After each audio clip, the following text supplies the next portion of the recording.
10h30. Nous sommes donc dans la dernière ligne droite de cette matinale du vendredi 24 juin. Et donc, je vous le disais juste avant la pause, notre invité a quitté le plateau. Si vous êtes intéressé par cette journée mortelle qui est organisée par l'association dimanche, le rendez-vous c'est 10h30 au cimetière de la Perronnière à La Roche-sur-Yon. Il vaut mieux prévenir de votre venue en amont en envoyant un mail à desdeuilsetdeshommes@gmail.com. Mais vous pouvez également aller directement donc à 10h30 au cimetière de la Perronnière à La Roche-sur-Yon pour rencontrer cette association.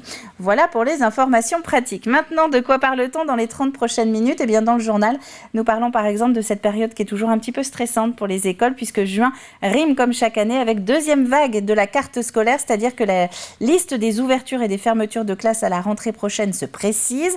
Nous prendrons l'exemple de Françoise Dolto à Rive-de-Lyon où écoles, parents et municipalités ne comprennent pas vraiment l'annonce de la perte d'une classe et donc ils se mobilisent. Nous parlons également voile avec les premiers skippers de la Vendée Arctique qui sont arrivés hier au Sable d'Olonne et puis on en profite pour prendre des nouvelles de l'expédition Plancton Pilourson. 2 semaines après son départ, Amaury Guérin vient de passer le nord de l'Écosse et il prend route vers le cercle polaire arctique. Enfin, du côté des chroniques, puisque nous sommes vendredi, Olivier nous donnera quelques idées de sortie pour cette fin de semaine en Vendée et nous parlerons aussi érosion et protection du trait de côte. Ça, ce sera dans le Plus Info.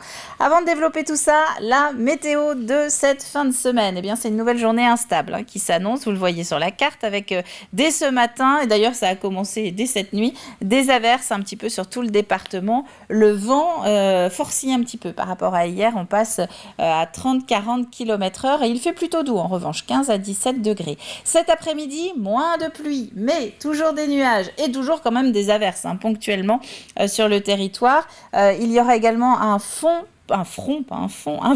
pluvieux et qui nous arrivera des îles en fin de journée et donc qui va généraliser les averses. Le vent se renforce toujours un peu et passe à 40-50 km/h. Ceci étant dit, regardons les horaires de marée. Ça y est, la mer était à son point le plus bas à 8h. Elle recommence donc tout doucement. Bon, pas tout de suite encore. Elle profite un peu de son point le plus bas et puis elle repartira à la hausse avec une pleine mer prévue à 15h02. Enfin, on termine avec notre carte des marchés. Marché du vendredi en Vendée. Quelques exemples que voyons-nous. Pas mal de communes qui s'affichent à l'écran toujours le vendredi. Alors certains, c'est pas des rendez-vous toutes les semaines. Exemple Châteauneuf dans le Marais breton, c'est aujourd'hui car nous sommes le 4e vendredi du mois. Et le Poiré-sur-Vie, c'est cet après-midi également car nous sommes en semaine impaire. N'hésitez pas à vous renseigner auprès de vos mairies d'ailleurs. Si vous voyez les communes s'afficher, vous pouvez passer un petit coup de fil pour savoir si c'est un marché réellement hebdomadaire ou mensuel ou 2 fois par mois. Saint-Benoît-sur-Mer, ça c'est toutes les semaines. La Guyonnaire, ça l'est aussi. Côté éphéméride, c'est la Saint-Jean-Baptiste aujourd'hui. Et qui dit Saint-Jean-Baptiste dit fête de la Saint-Jean. Et oui, c'est aujourd'hui pour fêter l'arrivée de l'été. On peut souhaiter également une bonne fête au Yvan, au Titouan ou encore au Yannick. Et le soleil se couchera ce soir à 22h03. On passe au journal.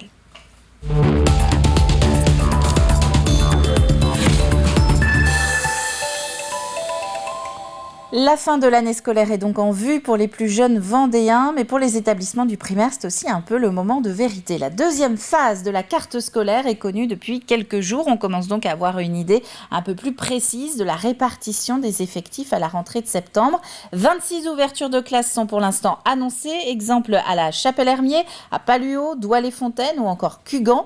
Mais 32 autres sont sur la sellette et c'est le cas notamment à Grandland, à la Caillard-Saint-Hilaire, à Fougeray ou encore à Rive-de-Lyon. Et Rive-de-Lyon, c'est justement là que s'est rendu Aurélien Huard pour faire le point sur la situation. Incompréhension et colère à l'école élémentaire Françoise Dolto de Saint-Florent-des-Bois. Le 16 juin dernier, le CTSD, le comité en charge de la carte scolaire, annonce la fermeture d'une des 6 classes de l'établissement. La directrice académique s'est appuyée sur une prévision de 128 élèves en septembre prochain, alors que l'école en comptait 140 cette année. Une prévision établie au 1er juin, mais depuis, 3 inscriptions supplémentaires ont été enregistrées, dont celle d'un enfant ukrainien en situation de handicap. Ce qui nous interpelle surtout, c'est le fait que la directrice académique ne tienne pas en compte les chiffres après le 1er juin. Ça, on n'arrive pas à le comprendre parce que ça a été remonté, c'est donné dans une base de données par les directeurs et elle ne veut pas l'entendre et elle ne veut pas les compter. Donc on se dit, si elle les compte pas là mais qu'elle les compte au mois de septembre, les enfants font leur rentrée, on se rend compte qu'il y a trop de monde, il faut répartir tous les autres élèves dans une classe, donc changement de copains, changement de maîtresse, c'est une désorganisation pour les élèves. Alors les enseignants, on sait qu'ils vont anticiper le problème, mais on ne comprend pas cette logique. L'inquiétude est grande car le nombre d'élèves pourrait encore augmenter après la réouverture de l'ère des gens du voyage prévue à la fin de l'année. En l'état actuel des choses, accueillir 131 élèves dans 5 classes est une problématique pour la direction. C'est une moyenne à 25,6, voire plus. 25,6, c'était à 128 élèves. Donc 131, ça porte la moyenne à 26 élèves par classe. Il y a une mesure qui a été prise nationalement pour plafonner donc, les classes de CP et de CE1 à 24. Si on tenait compte de ce plafonnement, il nous resterait 85 élèves en fait, à répartir dans 3 classes, qui porterait la moyenne de ces 3 classes à plus de 28. Les parents en colère sont mobilisés, une pétition a déjà recueilli 200 signatures, un tractage est prévu ce samedi matin, ainsi qu'une manifestation dans le bourg de Saint-Florent le 2 juillet. Des actions soutenues par la municipalité qui, elle aussi, s'oppose à cette fermeture de classe. Un certain nombre d'actions vont être menées. Effectivement, on va solliciter un rendez-vous auprès de la directrice pour essayer de plaider notre cause. Et puis, dans un deuxième temps, si nous ne sommes pas entendus, nous envisagerons avec le conseil municipal un éventuel recours contre cette décision que nous trouvons injuste. La DSDEN, la Direction des services départementaux de l'éducation nationale, qui ne souhaite pas s'exprimer sur un cas particulier, précise que la décision n'est pas définitive et qu'un constat réel des effectifs sera effectué à la rentrée de septembre. Nous commencions à en parler hier. La session trimestrielle du Conseil départemental de la Vendée s'est ouverte mercredi soir. C'était aux Herbiers avec en thème de lancement la problématique du logement. La Vendée compte 5000 habitants supplémentaires par an et beaucoup sont confrontés au manque de logements vacants au moment de leur installation. 5 annonces ont donc été faites, comme le doublement du nombre de logements Vendée Habitat construits par an, le doublement également des logements en bail réel solidaire, c'est-à-dire quand on achète le logement mais pas le terrain, ou encore la mise en place de logements locatifs intermédiaires pour les nouveaux embauchés dans une entreprise vendéenne. Nous voulons vraiment donner ce dynamisme à la Vendée, ce dynamisme économique, encore une fois, qui passera par un dynamisme de la construction de logements accessibles, d'une part en termes de location, mais aussi l'accession à la propriété, qui est une chance, j'allais dire, pour les Vendéens qui veulent vraiment s'installer chez nous et vivre dans cette qualité de vie que chacun reconnaît à la Vendée. Comme vous le savez, il y a une pénurie de logements qui nous pénalise beaucoup, qui pénalise le recrutement dans les entreprises avec un taux de chômage de 3,4%. Quand les entreprises veulent recruter, souvent ça ne marche pas parce qu'il n'y a pas de logement et donc les gens repartent. Tout ça a du sens parce qu'il faut donner aussi de la vie, un peu plus de vie encore à nos centres-villes, à nos centres-bourgs. Donc autant que les logements soient effectivement dans les centres-villes pour faire marcher nos commerces. Tout ça est lié en fait et avoir des logements en périphérie, il y en aura toujours. Mais là, ce plan qui est vraiment fléché centre-ville, centre-bourg, c'est très bien. Et puis d'une session à l'autre, hier, c'est la région qui a commencé à se réunir. Là encore, plusieurs annonces ont été faites, comme le lancement par les Pays de la Loire du projet Quatrium pour accélérer l'innovation des PME industrielles, des équipements de pointe qui seront installés dans 3 technocampus régionaux, mais qui seront aussi nomades pour se rapprocher des entreprises. Et 190 millions d'euros qui sont annoncés dans le secteur de la santé pour développer la formation de soignants ou encore aider les territoires à attirer de nouveaux professionnels. Le soulagement et les applaudissements hier, c'était sur le ponton du Vendée Globe. Les premiers concurrents de la Vendée Arctique sont de retour au Sable d'Olonne après une 2e édition de la course en solitaire autour de l'Islande écourtée du fait de la météo. Vainqueur cette année, Charlie Dalin sur Apivia, mais Jérémy Bayou sur Charal et le Linked Out Thomas Ruyant n'étaient pas très loin. Vous allez voir ça, Alix Solanos.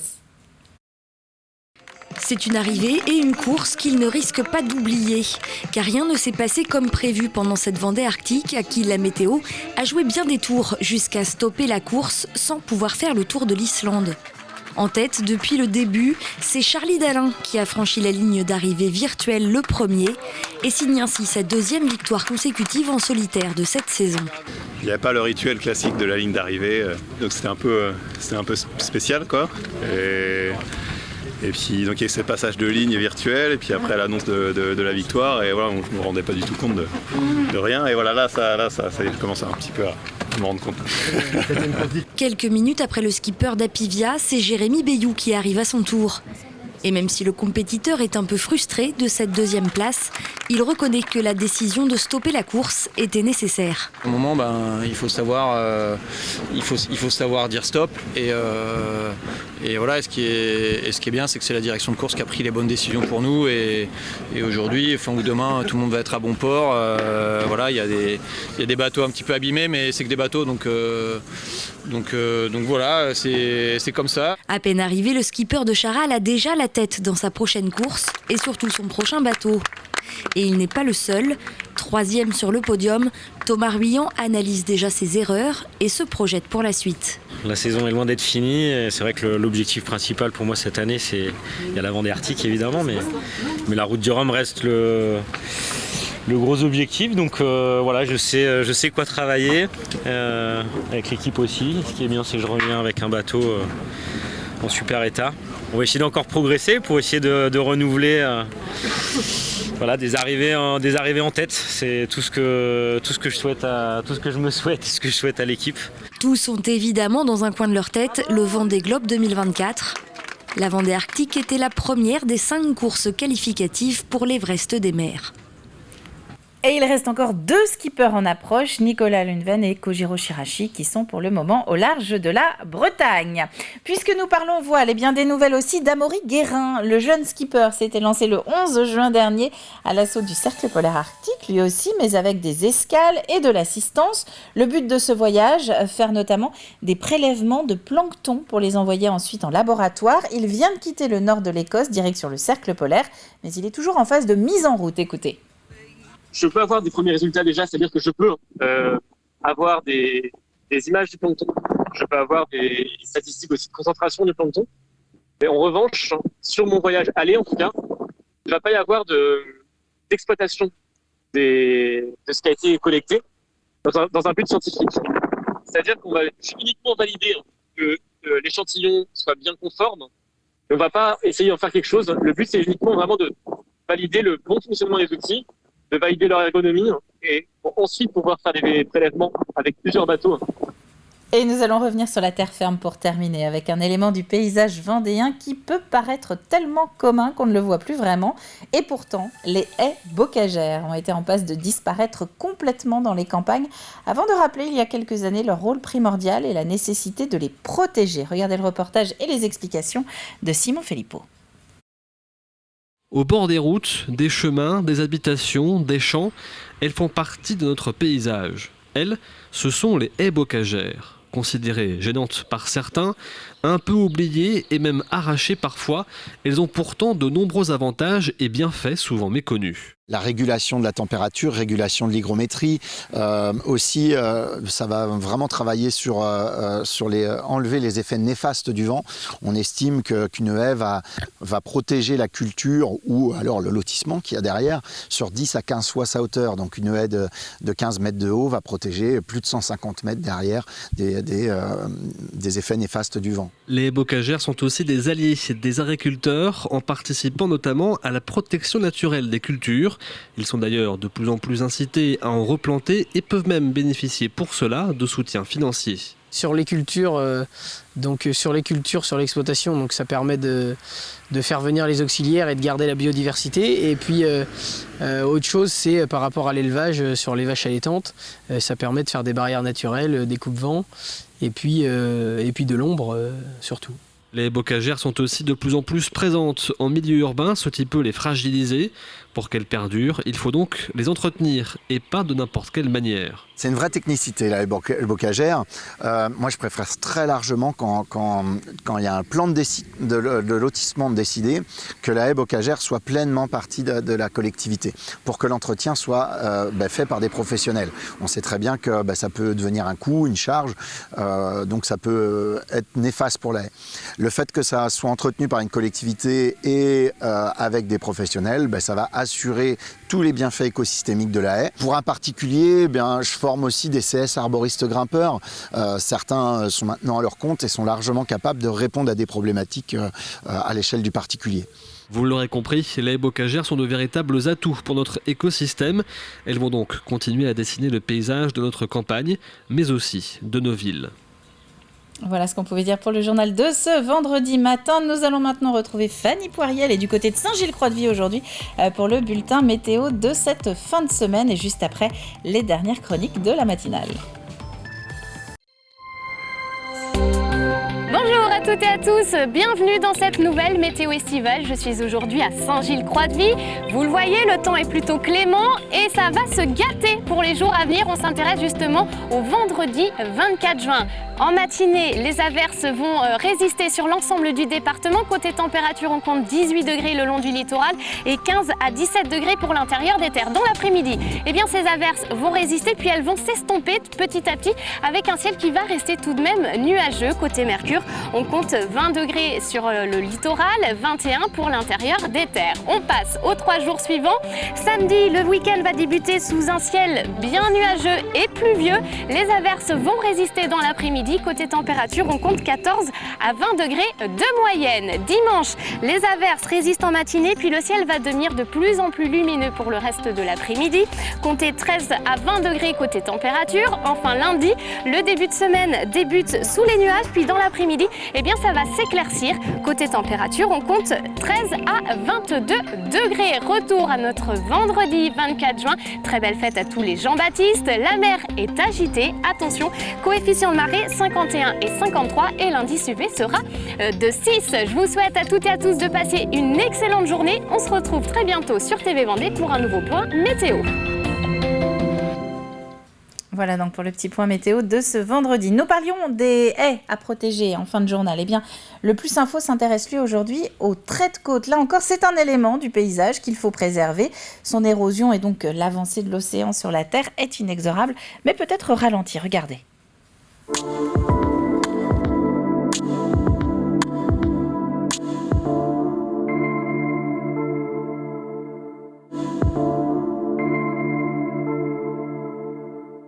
Il y a l'île Dieu déjà qui protège quand même le territoire.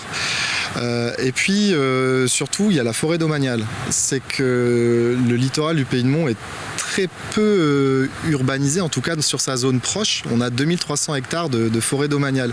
Et cette forêt finalement elle est extrêmement importante parce qu'elle joue un petit peu un rôle de tampon. On a évidemment des remblais ou des fronts de mer à Saint-Jean-de-Mont, à Notre-Dame-de-Mont, mais sur un linéaire vraiment très restreint. Donc finalement on est assez protégé.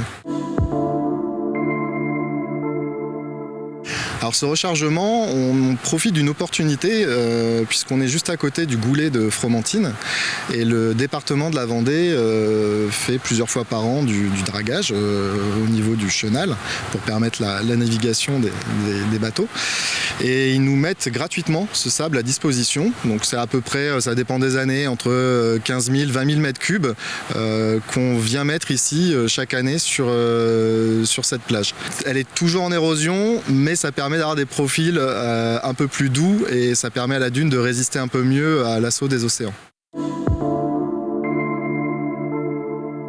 On a fait un appel à candidature pour proposer à des citoyens qui ont envie de s'investir dans le suivi du trait de côte de venir faire des levées topographiques avec les cannes d'arpentage et le GPS. Donc c'est pour faire quelques profils réguliers en été, en hiver, éventuellement après tempête, et participer aussi aux réunions de l'Observatoire du littoral. Donc cet appel à candidature, il est sorti ce mois-ci. On est en train de recevoir les différentes propositions, donc on étudie ça et puis l'idée c'est d'avoir pour l'instant une dizaine d'ambassadeurs qu'on va former. Il y a pas mal de personnes sur le terrain qui nous ont sollicité participer. Les gens sont plutôt intéressés. Et l'idée aussi quand même derrière ça, c'est pour ça qu'on les appelle des ambassadeurs, c'est aussi d'avoir des personnes qui vont expliquer à la population, qui vont relayer le message de la collectivité et expliquer pourquoi ici, nous, on a plutôt favorisé la gestion douce du trait de côte. On n'a pas souhaité mettre en place des enrochements, des épis. On est plutôt sur une protection de la végétation en pied de dune. Et voilà, l'idée, c'est qu'ils puissent aussi relayer ce message et dire, moi, je participe à ces relevés, je vois que c'est efficace, je peux vous assurer, d'une année sur l'autre, on voit que les dunes tiennent le coup.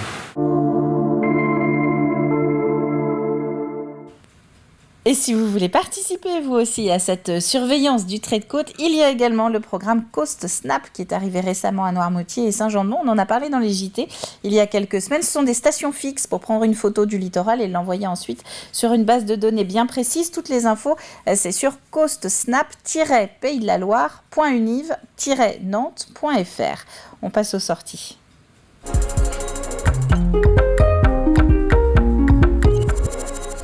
Et la balade en front de mer fait peut-être justement partie de votre programme de ce week-end, mais si vous en êtes trop loin ou que vous avez envie de quelque chose d'un petit peu différent, eh bien place à la sélection des sorties d'Olivier pour cette fin de semaine.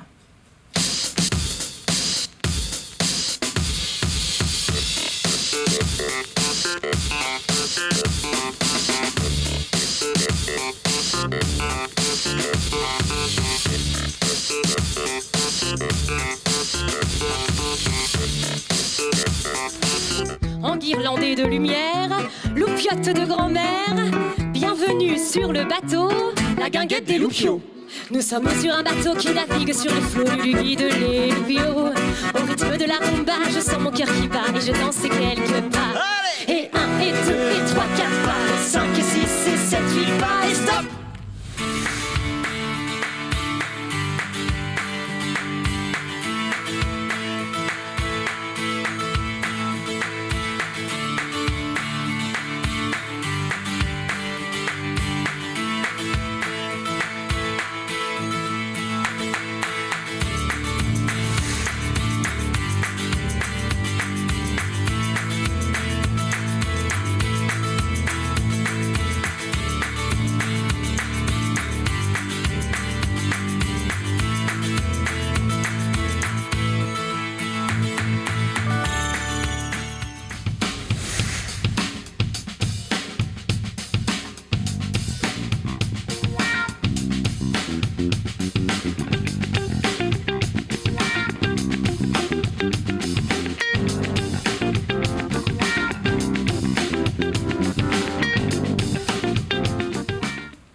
Et c'est un agenda à retrouver en format XXL dès lundi, mais également en version estivale, 3 fois par semaine à partir du 4 juillet, puisque ce sera le début de la grille été sur TV Vendée. On ouvre le programme télé maintenant d'ailleurs.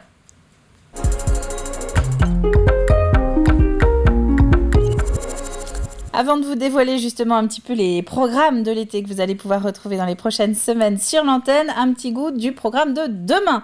Jérôme Aubineau et sa bande parlent peinture ce samedi, donc comme toujours, ils reçoivent Maggie Hérault qui va nous parler de son œuvre. De la femme, je suis passée à la danse et à la musique et après je me suis orientée sur tout ce qui était espagnol, flamenco et tout ça. Après je suis passée à Venise après.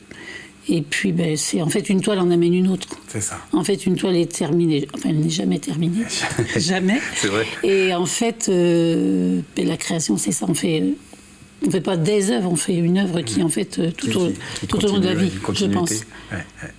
Qui est façonnée par des rencontres, par la vie. Oui, bien évidemment. La vie, comme je vous ai dit tout à l'heure, le fait de côtoyer des enfants, ça m'a amené à travailler ce thème-là. Et en fait, je pense que ça touche celui qui regarde mes toiles, ça touche le cœur un peu, parce qu'en fait, c'est une part de soi-même. Ouais. L'enfance, elle est toujours présente. Et ça fait du bien, des fois, de revenir à ça. Sur votre site, vous dites « Tous les arts sont comme des miroirs où l'homme connaît et reconnaît quelque chose de lui-même qu'il ignorait ». On se découvre, Tout à fait. On se reconnaît dans une toile ? Je pense, oui. Ouais. Oui. D'ailleurs, c'est presque comme parfois des autoportraits. C'est vrai. Parce que les visages, je n'en fais pas beaucoup, mais même si je juste esquisser un sourire ou une bouche. Certains disent que ça me ressemble. C'est vrai. Ou ça ressemble à mes enfants, peut-être que je connais bien. Et la bonne humeur du plateau de Comme Toujours, c'est à retrouver en intégralité à partir de demain samedi, mais également à la demande sur notre chaîne YouTube ou sur tvvendée.fr. Il est grand temps de passer à la toute dernière ligne droite de notre jeu de la matinale.